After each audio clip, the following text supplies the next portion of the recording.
इजलास का आज छठा दिन है।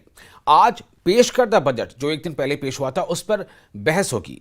चीफ मिनिस्टर उमर अब्दुल्ला ने जुमे के रोज असेंबली में बजट पेश किया। बजट में कई बड़े ऐलानात किए गए। इंतहाई गरीबों को मुफ्त बिजली और राशन देने का ऐलान किया गया। ख्वातीन को सरकारी ट्रांसपोर्ट में 1 अप्रैल से मुफ्त सफर की सहूलत देने, शादी योजना के तहत इमदादी रकम को 50 से बढ़ाकर 75,000 रुपये करने का ऐलान किया गया है। चीफ मिनिस्टर उमर अब्दुल्ला ने अपनी बजट तकरीर में किया इसका ऐलान। इसके साथ साथ लेबर लॉ में तरमीम की गई है। 100% स्मार्ट मीटर की तंसीब, तमाम कौमी शाहराहों को अपग्रेड और कुशादा करना, खून के रिश्तेदार को जमीन की मुंतकिली पर स्टैंप ड्यूटी माफ करने के भी ऐलानात किए गए हैं। ज़राअत, बागबानी, सयाहत, तालीम और खेल के शोबों के लिए भी बजट में खास तौर पर जिक्र किया गया है। और इस वक्त हमारे साथ जुड़ चुके हैं हमारे रिपोर्टर समीर। आज क्या कुछ होने वाला है समीर? कल बजट पेश किया गया और जैसे कि बजट को लेकर के रिएक्शंस आए हैं, जाहिर तौर पे ये दिख रहा है कि ये पॉपुलस बजट है, लेकिन क्या आज जो बहस इस पर होगी तो आसार क्या नजर आ रहे हैं? असेंबली के अंदर बहस जो होगी वो किस रुख पर होगी? असेंबली सेशन का और आज जो बजट कल पेश किया चीफ मिनिस्टर उमर अब्दुल्ला ने, उस पर डिस्कशन शुरू होगा और मुझे लगता है कि 2-3 दिन तक ये डिस्कशन चलेगा और उसके बाद रिप्लाई उनका आएगा। मेरे साथ इस पर बात करने के लिए Sunil Sharma, leader of opposition है। आपका न्यूज़ 18 में स्वागत है। मेरा पहला सवाल आपसे ये है, जब बजट कल शुरू किया चीफ मिनिस्टर ने बोलना, तो उन्होंने एक शेर पढ़ा कि मेरे जिस्म पे इतने जख्म लगे हैं कि मरहम कहाँ लगाओ। आप वो इशारा दे रहे थे कि आप लोगों ने उनको जख्म दिए हैं और मरहम लगाने की कोई बात ही नहीं हो रही। जख्म उनको अपने धोखों से लगे हैं, जो उनने जम्मू कश्मीर की जनता के साथ बार बार धोखे किए और तीसरी पीढ़ी जम्मू कश्मीर के गरीब जनता का खून चूस रही है। उन चीज़ों के जख्म हैं वो, और वो उनकी इनर कॉन्शियस वो जख्म फील कर रही है कि सचमुच जम्मू कश्मीर की जनता के साथ हमने धोखे किए हैं और उनका मरहम बाहर नहीं है। वो इंट्रोस्पेक्ट करें, अपने अंदर ही इंट्रोस्पेक्ट करें और गिल्टी जो फील कर रहे हैं, मुझे लगता है कि उनको माफ़ी मांगनी चाहिए जम्मू कश्मीर की जनता के साथ कि 3 पीढ़ियों के साथ जो खून चूसा है गरीब का, जो धोखे दिए जम्मू कश्मीर की जनता को, फिर जब जनता माफ करेगी तो मरहम खुद ब खुद लग जाएगा। क्या लगता है, क्या जख्म, क्या मतलब उन्होंने क्या ऐसा किया कि आपको लगता है, अगर पिछले 4-4.5 महीने की बात करें तो आपको क्या लगता है, क्या वो अपने वादों पे, और कल कई चीजें तो उन्होंने अनाउंस की, आपको क्यों लगता है कि वो धोखा दे रहे हैं लोगों को? मुझे लगता है बहुत जल्दी है। मैंने भी अपनी स्पीच में एक एक चीज़ का, एक एक जख्म का उनको याद दिलाना है और शायद मीडिया भी वहाँ पे होगी। अगर मैं अभी डिस्क्लोज करूँ तो मेरी स्पीच रह जाएगी। जब मेरी स्पीच होगी तीसरे दिन, डेफिनेटली एक एक चीज़ें, और खैर हम 3 पीढ़ियों के पीछे उधर नहीं जाएंगे, नहीं इतना समय है, लेकिन जो इन्हें वादे किए थे एक एक वादा याद दिलाऊंगा। सिर्फ वादा नहीं, जो इस बजट में इन्होंने धोखा किया है वो भी याद दिलाऊंगा और एक एक पॉइंट पे याद दिलाऊंगा मैं उनको। तो लिहाजा थोड़ा सा मेरी स्पीच तक वेट करें, मैं बता दूं। अच्छा, एक और सवाल है कि उमर अब्दुल्ला ये भी कह रहे हैं कि मैंने बैलेंस्ड बजट दिया है, मतलब जम्मू को भी अपना हक दे रहा है, कश्मीर को भी अपना हक दिया है। तो आपको क्या लगता है, बैलेंस्ड कोशिश की है उन्होंने? आपको लगता है कुछ रीजन वाइज कोई ऐसी डिस्ट्रीब्यूशन हुई है? नरेंद्र मोदी जी की स्कीम्स है, वो ऑलरेडी हैं। उन्होंने ट्रांसपेरेंसी लाई, उसने बैलेंस लाया। इन्होंने क्या किया? इन्होंने सिर्फ नरेंद्र मोदी जी के विजन को यहाँ पे एंडोर्स किया है। जिस नरेंद्र मोदी जी को नेशनल कॉन्फ्रेंस सुबह से शाम तक गाली देती थी, उस विजन को इन्होंने एंडोर्स किया है। उसका हम वेलकम करते हैं। बाकी दिया क्या उन्होंने? दिया तो कुछ नहीं। जब वो देंगे फिर हम बैलेंस की बात करेंगे। बिलावर से एक खबर आ रही है, बिलावर में जो 3 लोग हैं उनका अभी तक पता नहीं चल रहा है, पुलिस ढूंढ रही है। क्या चाहते हैं आप सरकार से? ये बड़ी बदकिस्मती है। मैंने कल भी पुलिस एडमिनिस्ट्रेशन से बात की है और उम्मीद है कि कोई न कोई आउटकम आ जाएगा। जहाँ तक पुलिस फोर्सेस वहाँ पे लगी हुई है, कार्डन सर्चेज वगैरह कर रहे हैं, पता चल जाएगा। वो तो बहुत ही दुखद है। 3 दिन से वो मिसिंग है, एक बाराती थे वो। तो उम्मीद है कि कुछ अच्छा हो और वो सही सलामत अपने घर पहुँचे, इसकी उम्मीद है। न्यूज 18 से बात करने के लिए। तो ये लीडर ऑफ अपोजिशन है, कह रहे हैं कि जी, जो जी समीर। बजट पेश किया गया है उसमें कुछ खास नहीं है।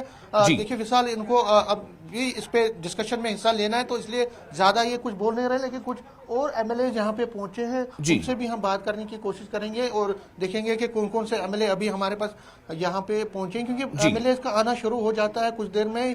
पहले ये लीडर ऑफ अपोजिशन आ जाते हैं और उसके बाद लगातार जो असेंबली के मेंबर है, और आप देख सकते हैं गहमा गहमी यहाँ पे बड़ी हुई है, सिक्योरिटी के जो जवान हैं वो भी यहाँ पे मुस्तैद। और अगर हम असेंबली की बात करें, देखिए एक और असेंबली मेंबर आए हुए हैं जी। देखते हैं कौन निकले हैं यहाँ से। बिल्कुल बिल्कुल समीर, तब तक हम ये बात कर सकते हैं कि जितनी के मनकोटिया, मनकोटिया साहब आ रहे हैं। मनकोटिया, अच्छी बात है जी। बलवंत सिंह मनकोटिया आ रहे हैं। मनकोटिया जी, आप उधमपुर से हैं और उधमपुर के लिए क्या आपको लगता है, बजट में कुछ मिला? अभी तो कुछ देखने को मिला नहीं है बजट में। जैसे इन्होंने ये कहा कि हम आपको 10 किलो राशन दे रहे हैं, तो रात को मैंने थोड़ा सा स्टडी किया, तो जो AY में है 35 किलो राशन जो है ये केंद्र सरकार दे रही है AY में। तो इन्होंने कहा जी हम उस 35 में से, फॉर एग्जांपल आपके परिवार में 3 मेंबर हैं तो 35 ही मिलेगा और खाते में पड़ेगा हम 10 किलो दे रहे हैं। अगर आपके परिवार में 4 लोग हैं तो 5 लोग 5 किलो उसमें बढ़ा के 40 किलो करेंगे, कहें जी हमने 10 किलो पर बंदे को दे दिया, ठीक है ना।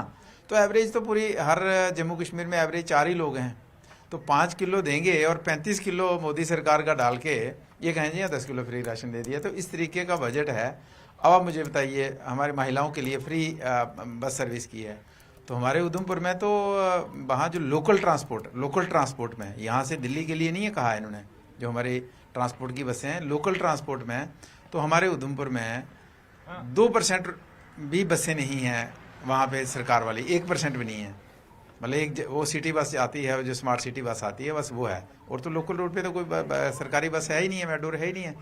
तो कौन सा औरतों के साथ एक भद्दा मजाक किया है, महिलाओं हमारी बहनों के साथ, माताओं के साथ भद्दा मजाक किया। तो इस तरीके का बजट है, अंदर कुछ नहीं है, सिर्फ एक दिखावा है।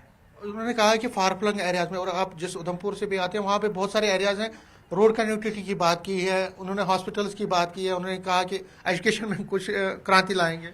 देखिए एजुकेशन का बजट तो आप देख लीजिए, उसमें पिछले से कम किया है इन्होंने। क्या क्रांति लाएंगे? स्कूल्स के अंदर टीचर नहीं है तो उसके लिए क्या योजना है इनके लिए? जिन स्कूल्स में बिल्डिंग नहीं है वो तो चलो गवर्नमेंट ऑफ इंडिया की स्कीम के तहत कुछ बिल्डिंग्स आ रही हैं, लेकिन स्टेट की तरफ से क्या है? तो जिस तरीके से ना रोड कनेक्टिविटी के, तो प्रधानमंत्री समीर, मोदी जी का हम धन्यवाद करना आज का दिन बहुत खास है वाकई। तीसरा टर्म में आते ही सबसे पहले इन्होंने जो पोर्टल था PMAY प्रधानमंत्री ग्रामीण सड़क योजना खोला, और आज हमारे लगभग हर एरिया जो अनकनेक्टेड है उसका सर्वे चल रहा है, और गवर्नमेंट ऑफ इंडिया ने अनाउंस किया है कि हम जल्दी ही उसमें सर्वे कंप्लीट होने के बाद फंड्स अलॉट करके आपकी नई सड़कों का काम शुरू करेंगे। तो गवर्नमेंट ऑफ इंडिया की प्रधानमंत्री ग्रामीण सड़क योजना है, तो उसमें स्टेट का क्या है? ठीक है, देखिए ये बीजेपी है, कह रही है कि इसमें कुछ खास नहीं है। मैंने पहले सुनील शर्मा से बात की, और अब बलवंत सिंह मनकोटिया भी, ये भी बीजेपी के ही एमएलए हैं उधमपुर से। और अब देखिए कुछ एक और एमएलए आए हैं, देखिए नजीर गुरेजी हैं, अगर नहीं नजीर गुरेजी ये भी बीजेपी से ही हैं। हम जो ये मैं कह रहा था कि जो बीजेपी है वो कह रही है कि इसमें कुछ खास नहीं। और जो बलवंत सिंह मनकोटिया ने कहा, उन्होंने कहा कि जो बसेस में फ्री राइड का दिया गया है, लेकिन बसें ही नहीं है। और बड़ा इंपॉर्टेंट उन्होंने कहा उधमपुर में अगर हम बात करें तो वहाँ बसें नहीं है, और बसें जब नहीं है तो उसमें वो राइड कहाँ से करेंगी? तो पहले इनको बसों को करना चाहिए था, बसों को बढ़ाना चाहिए था, तो उसके बाद इनको ये करना चाहिए। तो कहीं ना कहीं बीजेपी हमलावर है, ये कह रहे हैं कि जो नरेंद्र मोदी की प्राइम मिनिस्टर की जो स्कीम है उसी को बढ़ा रहे हैं, और इसमें कुछ खास नहीं है जो ये बजट है। लेकिन नेशनल कॉन्फ्रेंस के लोग कह रहे हैं कि ये ग्रेजुअल प्रोसेस है, पहले शुरू में हम कुछ चीजें हमने शुरू कर दी हैं, और उसके बाद अब धीरे धीरे इसमें हम और बढ़ाएंगे, उसका दायरा बढ़ाएंगे, उसमें और ज्यादा लोगों को इसमें हम शामिल करेंगे।